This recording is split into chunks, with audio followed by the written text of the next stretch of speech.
Okay, part two. Uh, yeah, so I was talking about the ego, which has a purpose. The ego is here to make you survive, because I believe that I believe in evolution, and that millions of years ago, we were in the out in the wild, and there were a lot of dangers, and the ego is that part of us that is here to look for the negative, to look for the potential dangers, and save us. So it's our survival instinct, the ego. So it's important today, and I guess yes, because sometimes there are bad people out there, right? Which, if we were all living in our true self, they wouldn't be bad people. But they are bad people. That's a fact today. And so it's important also to have that intuition. I don't trust that person. And many times, like, we don't trust someone, and it's not based on something that is actually very clear. And sometimes we can make mistakes on our judgment on people, and we tend to overjudge, and that's a problem. But our ego has a purpose. Now, that purpose of the ego is a big problem compared to the true self, where we can be, and that's that beautiful state where we can live, and all the possibilities that open that beautiful state. So your ego, for example, will impede you to quit your job, for example, and leave your mission, or go for a higher goal or a higher mission, or live like what you have really deep inside you. And um, and then you will be stuck, right? And you will not be so fulfilled, and so on.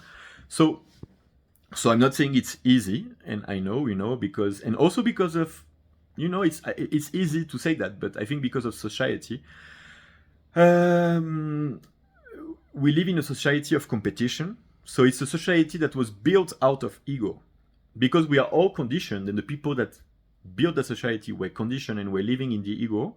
They built that ego-centered society where competition is the rule, where you have to demonstrate, you have to, sometimes, I don't know, sometimes work on others, and so on and so on and so on, to be recognized by society and to make money, and you know and when the main value of society is money and material, over feeling good, being happy, being fulfilled, about caring about others and caring about the planet. And so you see, the values of society are wrong, and that doesn't help. And somehow you need to adapt to society to survive. So I really think it's not easy. I think there are ways, there are spaces in society, and actually society also in a certain way rewards people that live the truth and inspire others by living the truth. So there is a space. It's not easy, but there's a way. Coaching can help you to be able to find those spaces and live in those spaces, but it's not an easy goal. So a quick summary of what I've said until now. You have many ways to put yourself in that place, but all those ways, like coffee, music, meditation, intensive sports, giving, showing love, and so on and so on and so on. All this will can put you in flow, but it will also go. It can also go.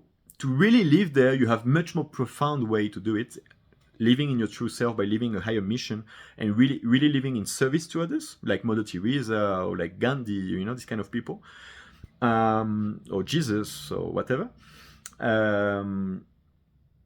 So this is a way. Let me see. Is there another way? What can I add to that? What else could you do to live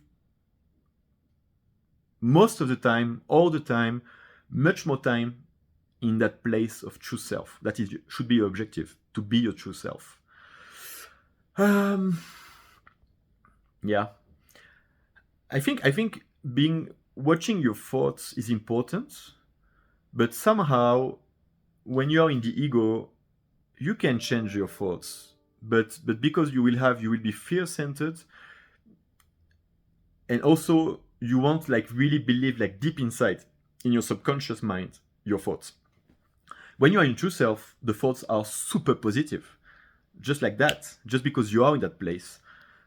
So I don't know if your thoughts can really take you in that place. I I think if when you have a deep belief, when you are convinced about something really beautiful or powerful, about yourself, about the world, you can be in that place. But more than a thought, it's like a really deep belief inside, you know? It's a feeling inside.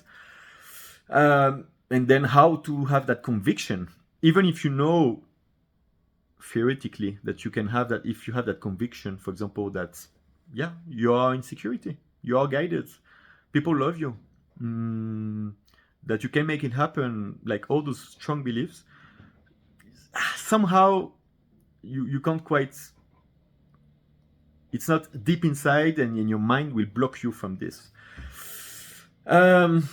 Yeah. So how do you live in that space of no mind or no ego, beside that higher mission? Can you build those convictions and actually build them and live them deep inside?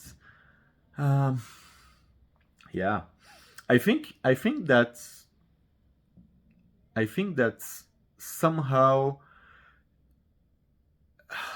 a good way is to do like a kind of a retreat. Like, for example, I would take an example. I've been 10 days in Venezuela doing a hike, and there was no network, nothing. So for 10 days, no phone, no simulations, nothing. Totally connected to nature. And we were with indigenous people. We have a totally different vision of the world, and they were super connected to the present, and they were like a really different way of living. And yeah, somehow after 10 days, that created a peace, a strong peace, you know, and kind of, yeah, took out all the stress of the world, and just, and somehow connected to the true self. And what's funny is that as soon as all the stimulations came back, the true self went away and the ego came back, you know, because all the fears came back. Oh, I have to do this, I have to do this, I have, you know, yeah. So you could people do a Vipassana retreat, you could do, you know, disconnection from the simulations, from the world. Some people take mushrooms, these kind of activities, and sometimes it helps. Yeah. So you see, you can try different things, and I guess we're all different, and maybe different things work for us.